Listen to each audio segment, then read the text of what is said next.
Assalamualaikum warahmatullahi wabarakatuh. Perkenalkan kami dari Paralel A, Grup G. Kami di sini akan menjelaskan mengenai modul mikrobiologi industri, yaitu mengenai pengecetan jasa training. Sebelumnya perkenalkan, nama saya Abdul Krisnanto dan partner saya. Saya Muhammad Ahmadullah, NPM 15. Baiklah, yang pertama saya akan menjelaskan mengenai pengertian dari pengecetan jasa teknik. Pengecetan jasa teknik merupakan salah satu cara untuk mengamati karakteristik mikroorganisme yang meliputi morfologi sel, pengelompokan sel, dan struktur sel yang spesifik. Dengan adanya suatu pewarnaan struktur sel, maka akan terlihat lebih jelas bakteri atau mikroorganisme tersebut. Tujuan dari pengecatan jasa teknik adalah untuk memudahkan melihat bakteri dengan mikroskop, memperjelas ukurannya dan bentuk bakteri serta jenis sel dan skopula. Prinsip dasar dari teknik pewarnaan bakteri adalah adanya ikatan ion antara komponen seluler dari bakteri dengan senyawa aktif dari pewarna yang disebut kromogen. Baik, selanjutnya yaitu fiksasi. Pengertian dari fiksasi ini adalah proses di mana struktur internal atau eksternal sel dan mikroorganisme diawetkan dan ditetapkan di posisinya. Hal ini menonaktifkan enzim yang mungkin mengganggu morfologi sel dan memperkuat struktur sel sehingga mikroba tidak berubah dan selama pewarnaan dan pengamatan. Biasanya mikroba dimatikan dan melekat kuat pada gelas atau objek gelas benda saat terjadi proses fiksasi. Fiksasi di sini dibedakan menjadi dua, yaitu fiksasi dengan cara kering, yang kedua dengan cara basah. Untuk yang cara kering ini biasanya dilakukan dengan pemanasan di atas api bunsen atau di atas uap air. Untuk yang cara basah yaitu dilakukan dengan merendam gelas benda yang diberi kuman, misalnya dalam alkohol, formalin, dan lain-lain.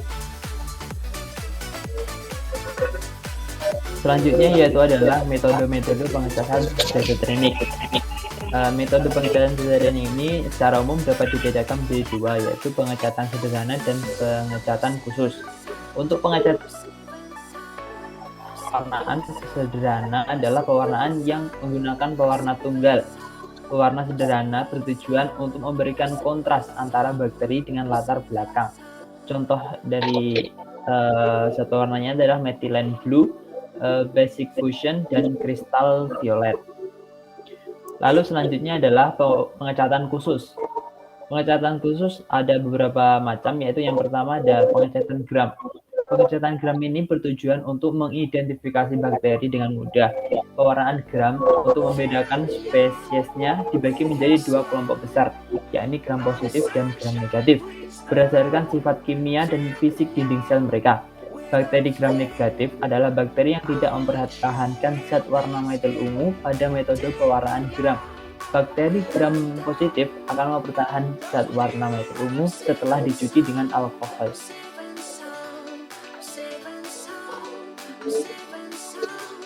Selanjutnya yaitu ada reagen dari pengecatan gram.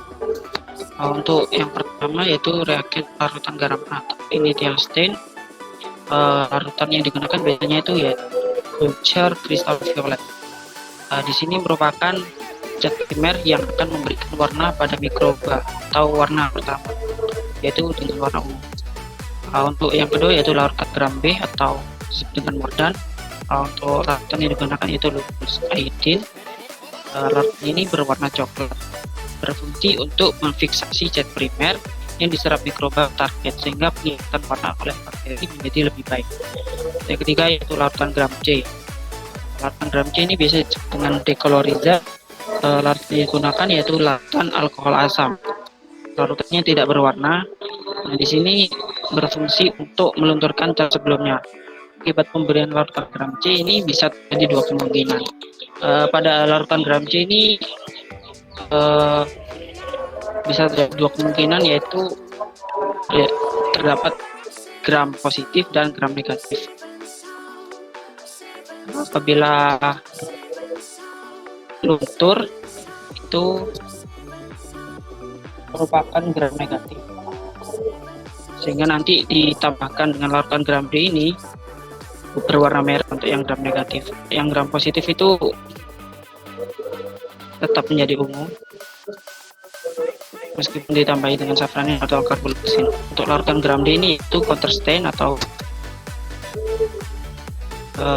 larutan penutup. Biasanya yang digunakan yaitu safranin atau karboluxin. Larutan gram D merupakan cat sekunder atau kontras yang memberikan warna merah. Jadi pada larutan ini memberikan warna merah pada gram negatif. Untuk yang gram positif ini tetap jadi ungu. Nah, seperti pada ilustrasi gambar di layar ini, pertama kan di sini ada gram positif dan gram negatif. Yang pertama kan dilakukan fixation. Nah, yang pertama warnanya itu sama, yaitu putih dan putih. Kemudian ditambahkan dengan kristal violet atau dengan gram A. Warnanya menjadi biru. Kemudian ditambahkan iodine treatment atau bluebird iodine. Warnanya berubah menjadi ungu. Kemudian dilakukan tambahan larutan gram C, yaitu decolorization. Di sini bisa dibedakan menjadi gram negatif atau gram positif. Nah, untuk yang gram negatif itu warnanya akan luntur setelah ditambahkan dengan alkohol asam. Untuk yang gram positif ini kita luntur. Kemudian kalau luntur ditambahkan dengan counterstain atau larutan safranin atau karboluxin. Nah, untuk gram negatifnya berubah menjadi warna merah, dan yang gram positif ini menjadi warna.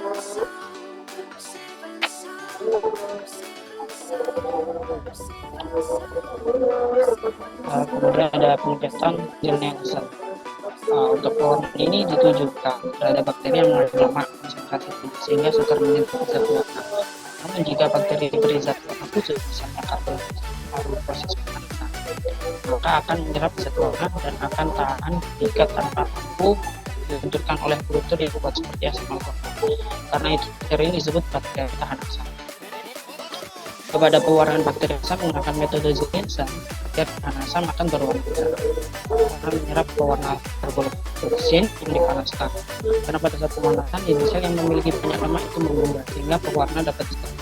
Untuk larutan pada gel Nielsen ada 3, yaitu larutan gel Nielsen A, B, C. Untuk yang A yaitu karboluxin atau pewarnaan awal. Untuk yang B yaitu alkohol asam, yang C yaitu lovers methylene blue atau counterstain.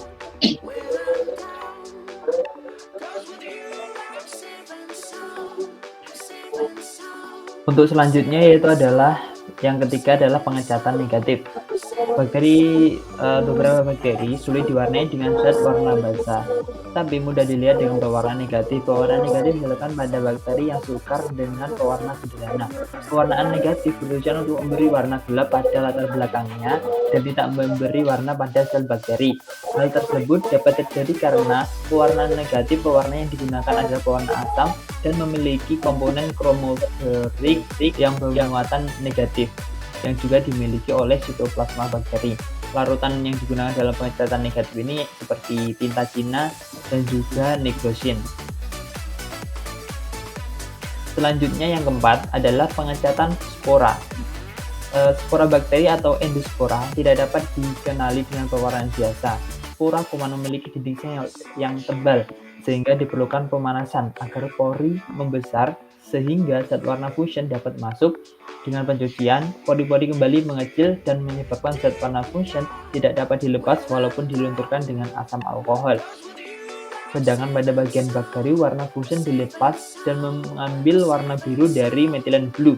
Tujuan pewarnaan endospora adalah membedakan endospora dengan sel vegetatif sehingga perbedaannya tampak jelas. Yang selanjutnya adalah hal-hal yang diperhatikan dalam pengecahan jasad frenik. Yang pertama yaitu adalah preparat bakteri harus benar-benar kering sebelum diwarnai. Yang kedua, dalam melakukan pewarnaan bakteri harus memperhatikan cat yang digunakan untuk jenis pewarnaan yang sesuai. Yang ketiga, mencuci preparat dengan air mengalir secara perlahan untuk menghindari hilangnya sediaan pada preparat. Selanjutnya yaitu faktor-faktor yang mempengaruhi dalam pengecatan moisture. Dalam pengecatan moisture ini yaitu faktornya yang pertama itu fiksasi. Fiksasi ini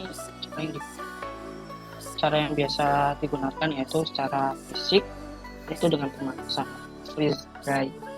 Yang kedua yaitu peluntur zat warna. Di sini sel-sel yang mudah diwarnai akan lebih mudah luntur warnanya. Kemudian yang ketiga substrat. Di sini berpengaruh pada zat warna asam atau basa yang dapat bereaksi dengan senyawa tertentu. Dan terakhir yaitu zat warna tertutup. Maaf, untuk yang terakhir yaitu zat warna penutup. Untuk di sini digunakan untuk